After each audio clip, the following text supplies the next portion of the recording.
Let's run through setting the time on our Baby G BG-169R. To enter time setting mode, we're simply going to hold the upper left button, which is the adjust button, until we hear a beep. Now we'll see our seconds is flashing. If we press the lower right button, we can reset our seconds to 0.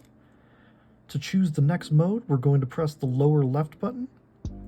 Now we can choose daylight savings off or on, using this to go reverse and this one to go forward.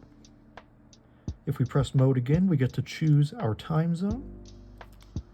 If we press mode once more, we'll be able to adjust our hour. It is 1 p.m. where I live. If we press mode again, now we can change the minute.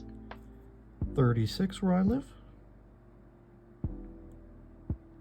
If we press mode once more, now we can adjust the year. It is 2025. If we press mode again, we can adjust the month.